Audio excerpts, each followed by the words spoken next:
Wow. You probably know Jacqueline Novogratz as well, No. the Blue Sweater Acumen Fund. So Jacqueline Novogratz is an incredible woman who's doing a lot to alleviate poverty around the world by applying business solutions, and she has an incredible story as well. She was, as a 25-year-old woman, in Rwanda, and she wasn't sure what she was doing there, where it was going to take her, and she was running one day over the hills, and she came across this young boy who was wearing this blue sweater with zebras on it, and it made her stop in her tracks, and she thought, oh my God, that is my sweater from when I was a kid. And it turns out, rewind to back when she was a child, she was given this blue sweater with this zebra motif on it and Mount Kilimanjaro in the background. She wrote her name in the tag, and she loved the sweater for many years until she started getting a little older. A lot of people started making fun of her for wearing this sweater. So she got home one day, she was really upset, and she put the sweater in a Goodwill bin. And her mother brought it to the local Goodwill store. Years later, here she is in Rwanda, did not speak the same language as this child, to ask him to take off this sweater so she could check it. So she ended up just going behind, flipping up the tag, and her name was written in that sweater. So here's a woman thousands and thousands of miles away from her home, and she runs into this boy who has the sweater that she had when she was a child, and she realized then that she was exactly where she was supposed to be, and has been talking about ways to alleviate poverty ever since. And what I find really fascinating about Jacqueline is that she always talks about how when she was in her 20s and she first went to Africa, she was there like, okay, let's get my hands dirty, let's save Africa, let's save the people in Africa. And you've been to Africa as well. People don't need saving. They don't need the kind of help that we often want to give them.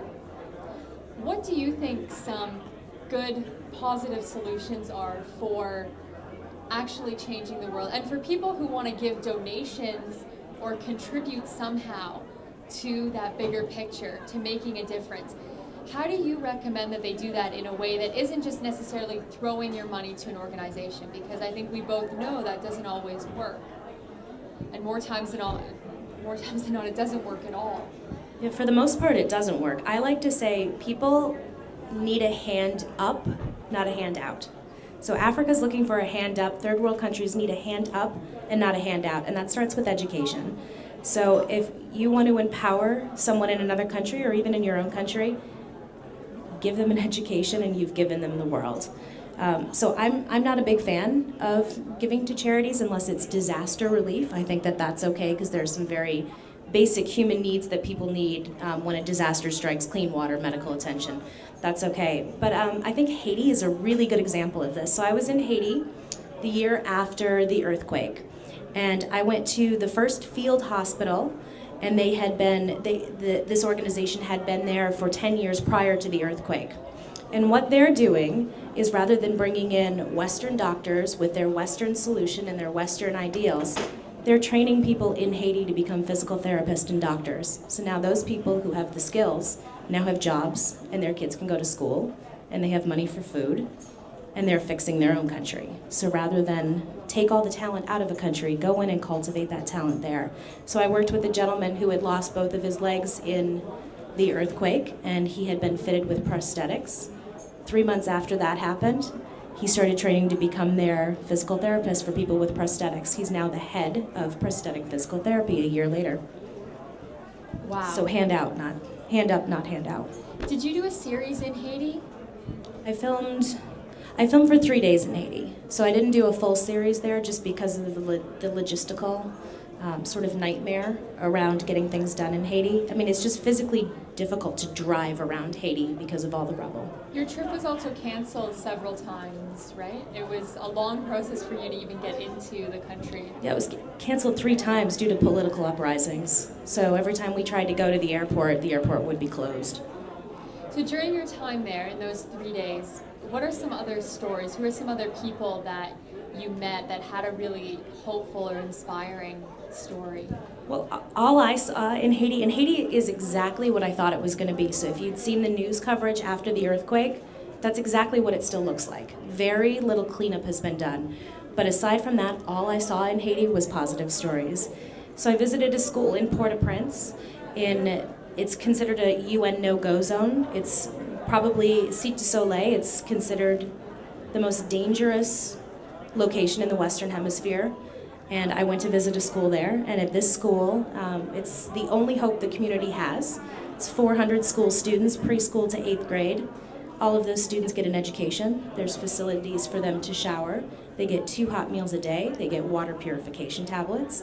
They get laundry services, and they get an education. And that's, so for me to go into there, the most dangerous city in the Western Hemisphere, when I showed up, I was met by local people, and they said, "What are you doing?" And I said, "I'm going to the school," and they said, "Everything is fine," because they know that those children are the hope for that community, so if you're working with that school, you're fine.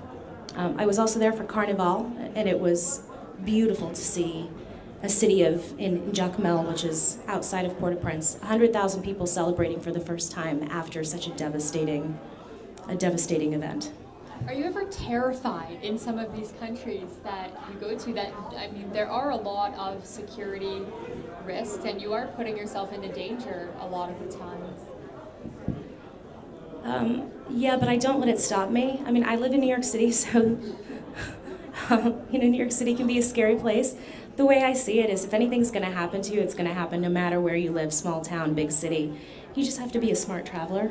Especially as a woman, and I travel with an all-female film crew, which is unheard of in the world today. But as long as you're safe and aware of your surroundings, I think I'm more nervous that my camera's going to get stolen and the footage is going to be lost. So actually, I did have an incident in Haiti where I was attacked, and I just kept yelling, "Save the camera! Save the camera!"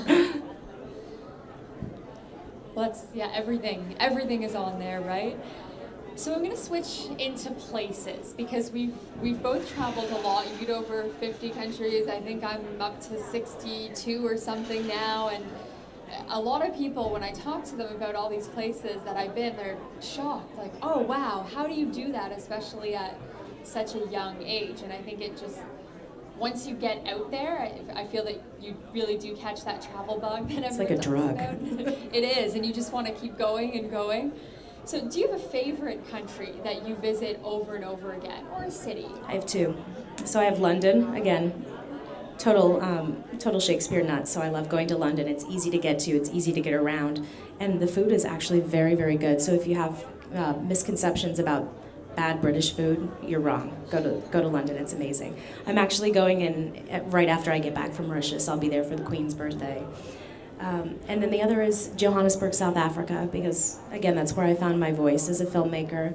And it's the first time I stopped being a tourist and started being a traveler, connecting with local people. So I have a group of people there I consider my second family. Natalie knows because she follows me on social media. They call me their sister. I'm invited to all their important life events. So I've been there 7 times, and I've been to London a dozen now.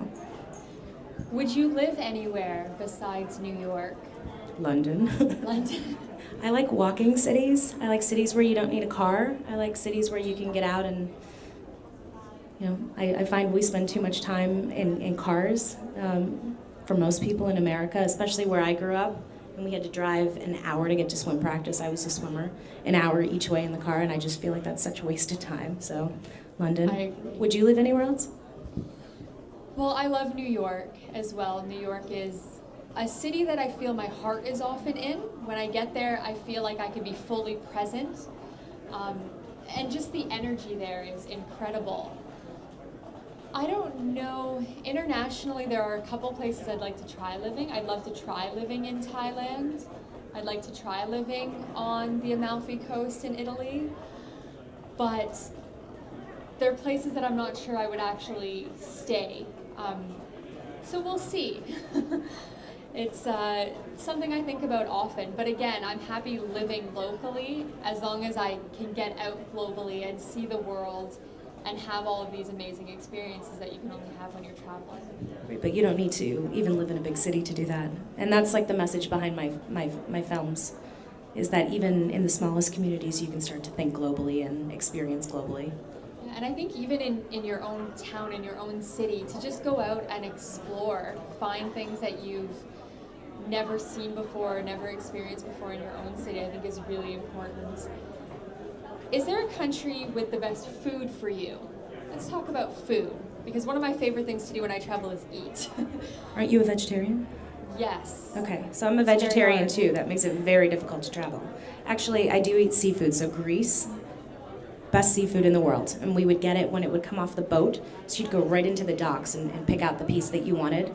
And the next stand over, someone would gut it and grill it for you. They also did that in Mozambique. It was like 50 cents for a whole fish. And if you wanted a Coke, it would be an extra 5 cents. So anywhere that are excellent seafood communities are okay with me, but Greece is just the top. Biggest culture shock for you? The Middle East. Yeah. I was prepared to be covered in the Middle East.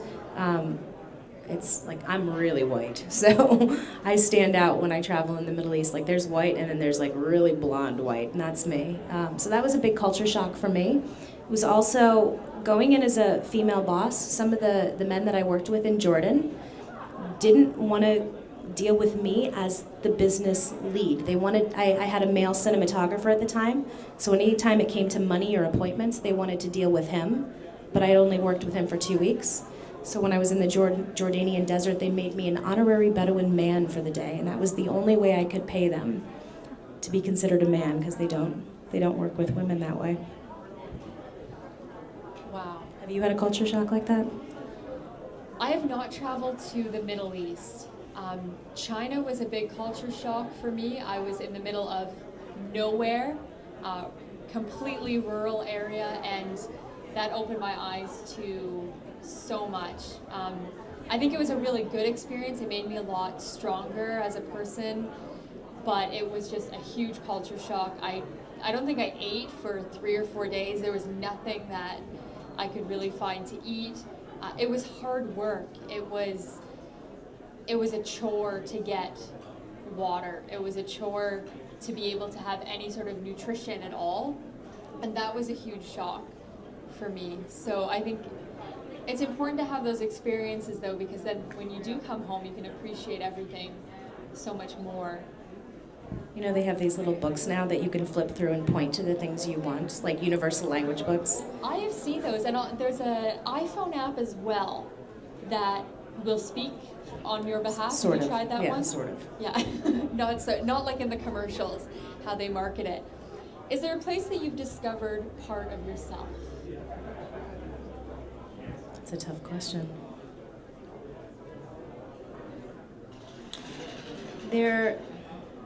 I think not necessarily that, but there's a place that I found my inspiration for what I do. So I used to work at an investment bank prior to doing what I do, and they sent me to Japan and Hong Kong, and I didn't speak the language. I didn't understand how to get around. No one had ever told me, like, there's somebody in the hotel that can help you. So I really disliked the experience, but I had my passport, and I decided I was going to go to Greece. And when I saw the Parthenon for the first time, and it was something that I had learned about that in a textbook, and I'm standing here looking at it now, that sparked how different your life would be as a child if you're able to experience things that you learned about in a history book.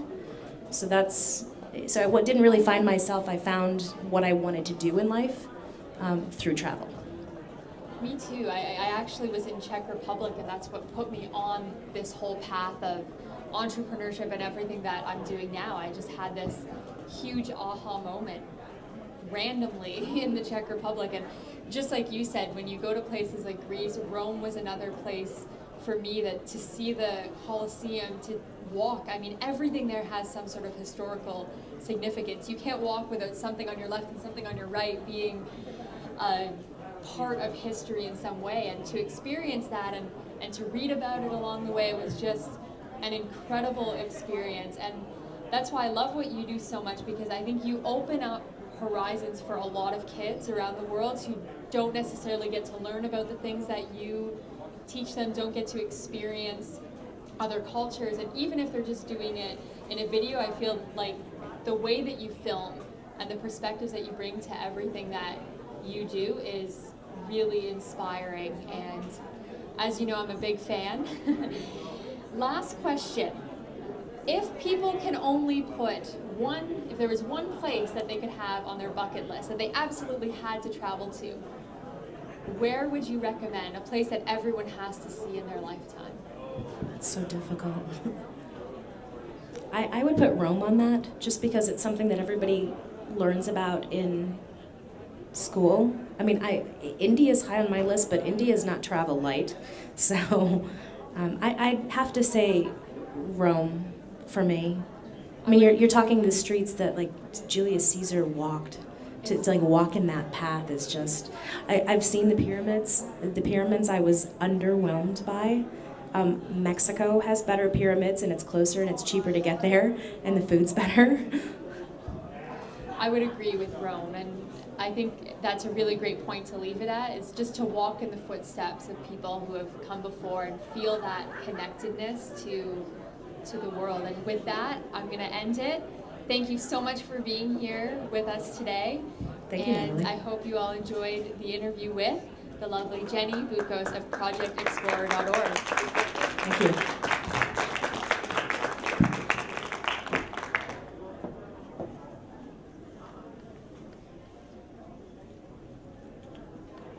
Thank you very much. Again, Natalie McNeil and Jenny Bucos, everyone. And Natalie, if you do end up moving to Thailand, I'm coming with you.